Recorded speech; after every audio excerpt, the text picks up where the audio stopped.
Going to dip in and listen to the governor of New Jersey, but more importantly, we've just made a call. NBC News has determined that when all the votes are in, Glenn Youngkin is the governor-elect of the Commonwealth of Virginia. He was able to piece together a victory, keeping Donald Trump at bay while going hard on state issues and not turning away all aspects of Trumpism either. What do you think the story is here tonight thus far?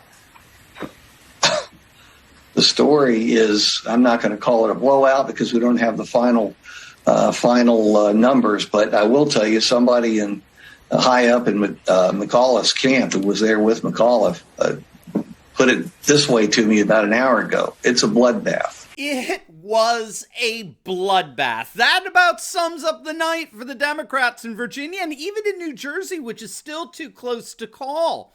In this video, we're going to take a look at the Democrats stomping in Virginia.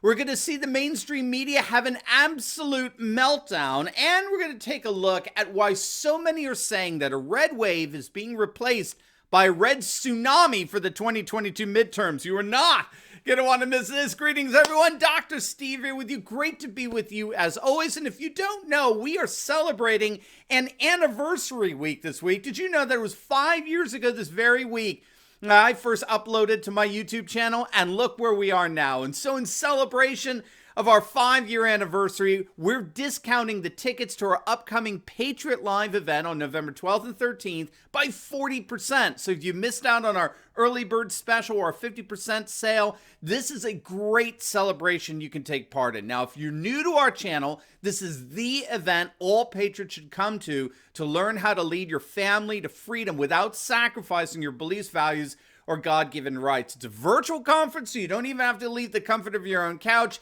and I'm going to show you how to fight back and win against this feckless swamp and all things woke. So join me in celebrating the 5 years of Turley Talks by coming to our live event November 12th and 13th with 40% off your tickets. This offer is only available this week, so click on that link in the description below, and let's celebrate 5 whole years of Turley Talks together. All right, gang, let's dive right in here. I think the best way to summarize what happened last night is that it was without a doubt a let's go Brandon election, right? 2 states, Virginia as well as New Jersey, both firmly blue states. Virginia having turned blue over the last decade, and New Jersey, they're as deep blue as a state can get.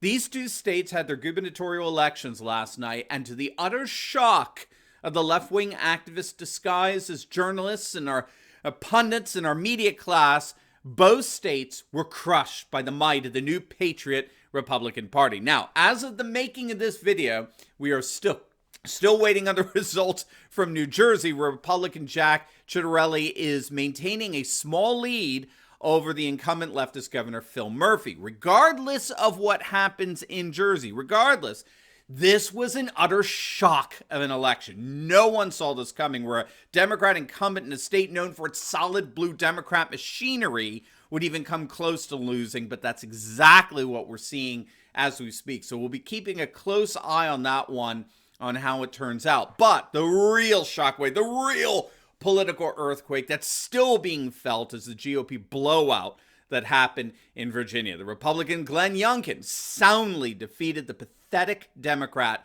Terry McAuliffe for the governor's mansion. And to make that victory even sweeter, the Republicans swept all 3 statewide offices. Winsome Sears, who's an amazing black conservative, she won the lieutenant governorship, and the Republicans took the attorney general's office as well. To underscore the dominance of the Republicans in Virginia, the GOP is on course to win control of the state house. They need 6 seats to win the majority, and it looks like they're on course to do just that. As of the making of this video, the Republicans are indeed projected to pick up precisely those 6 seats needed to win both the 3 statewide offices, governor, lieutenant governor, and attorney general on the one hand, and the Virginia House on the other. An absolute blowout for the GOP. And just to show you how the GOP blowout continued into New Jersey, look at this. You're going to love it. The New Jersey Senate President Steve Sweeney, a feckless lefty if ever one existed, he's neck and neck right now. It's too close to calls at the making of this video. He's neck and neck with a MAGA-loving, America-first patriot who spent a total, I kid you not, he spent a total of $153 on his campaign as of 11 days before the election. This New Jersey Senate president may indeed be defeated by a MAGA-loving pro-Trump Republican who didn't even spend $200 on his own candidacy, which is both amazing and sad, right? Obviously amazing given the feat, but sad given how the National Republican Party ignored New Jersey in favor of Virginia. So the New Jersey GOP candidates were basically on their own in this one, and boy, are they showing us some real David and Goliath politics here. God bless them.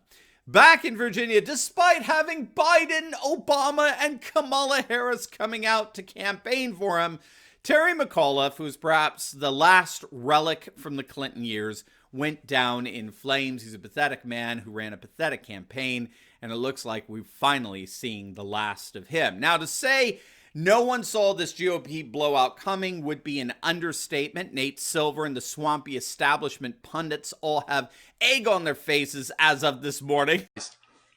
You, Nate Silver. All right? You fucking hack. All right, I'm so tired of this guy. That is the one and only Richard Barris of the People's Pundit. He is wonderful. He nailed this election. He predicted that Youngkin would win by just over 2 points, and he could not have been more accurate. In stark contrast to Silver and the leftist dolts over at CNN and MSNBC, who all thought this election was a foregone conclusion. And they melted down last night. The leftist activists who disguise themselves as professional journalists and pundits had a collective meltdown last night. I actually started the day before when the polls were coming in, showing the Youngkin surge. Larry Sabato, who you saw earlier talking about the bloodbath that the Democrats suffered, he's the director of the University of Virginia Center for Politics, and he's the director and editor-in-chief of the Crystal Ball newsletter. He was once a rather reputable fellow, but this election brought out his true colors as a bona fide left-wing lunatic hack. Look at what he blamed this election loss on Terry McAuliffe on. So how did education become the #1 issue, Larry?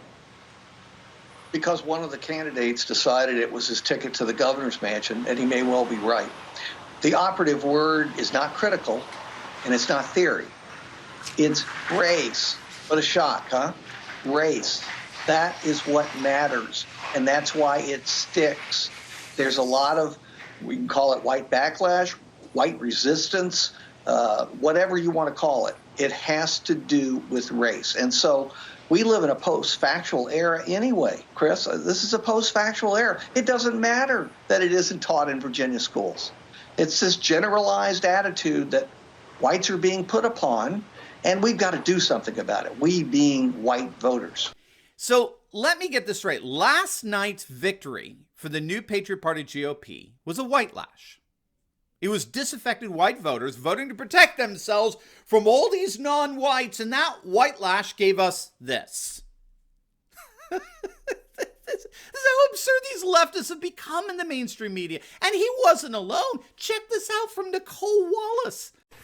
I guess I don't want to be the skunk at the garden party, but I think there's a sense among Republicans that what Youngkin did was where Trump ran as a guy who was going to ban all Muslims, Mexicans were rapists and murderers, black people came from bleep hole countries.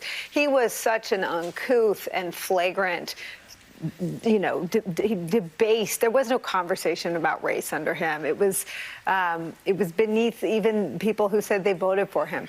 What Youngkin has done is he put it in a disguise. Yes. He gave it a fake name. Mm-hmm. And his candidacy is wrapped in two big lies. One is this half-truth. I flew an insurrection flag at my rally, but Trump's at arm's length.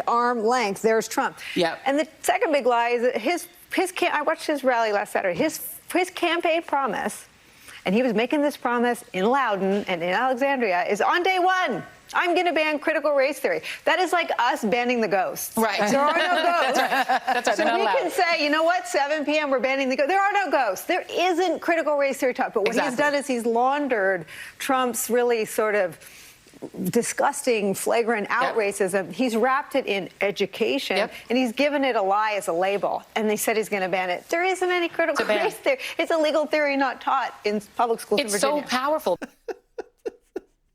This is just too good. I mean, Youngkin laundered Trump's so-called disgusting racism. And that's why the good people of Virginia voted for Winsome Sears as lieutenant governor, who's a Marine vet, by the way. She's absolutely amazing. These people have literally lost touch with reality.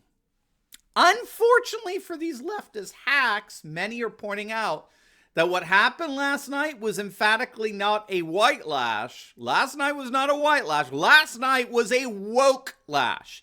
As Greg Angelo tweeted out, Americans in red and blue states are fed up with woke nonsense, cancel culture, and institutions pushing liberal orthodoxy. Tonight, the woke lash was awakened. We are the majority. And amen to that. And he's right. We've talked about this before, gang, but even those on the left, they're even at CNN, they're recognizing that the single greatest enemy to the Democrats right now is themselves. Just to underscore this, for those who think last night was a so-called white lash, Youngkin won among Hispanic voters by 9 points. Latinos are turning to the GOP in droves. So while the mainstream media is in the corner having their collective temper tantrums, we have to ask, what does this all mean for the 2022 midterms? Well, first, just as a reminder, if you like my shirt, you can get one for yourself. Make sure to click on the link below. We got some brand new Let's Go Brandon shirts you're going to absolutely love, plus a whole host of Patriot designs. They're a limited edition, so they're not going to be around for long, so click on that link below. Get one for yourself, get one for your friends. They're going to absolutely love you for it. All right, James Pinkerton over at Breitbart has 5 takeaways from this blowout election. They're all good, but his key takeaways, number one takeaway, is that if Biden won Virginia by 10 points, and if the previous Republican gubernatorial nominee lost by 9 points back in 2017, then we're looking at a point shift that has the potential of making the 2022 midterms the mother of all midterms, right? If we see a comparable 10-point shift away from the Democrats across the board, the midterms are going to make Virginia's bloodbath look like a paper cut. Make no mistake, the Democrats are absolutely panicking as of today. They have only themselves to blame. This charade could only last so long before reality came back biting them with a vengeance. And that vengeance appears to be the rural voter. The key factor to this win for Youngkin, and perhaps even for Jack Ciattarelli in New Jersey, is a galvanizing and organizing of the rural vote, just like what Trump did back in 2016. The rural vote is key here because rural voters have defected away from the Democrats en masse.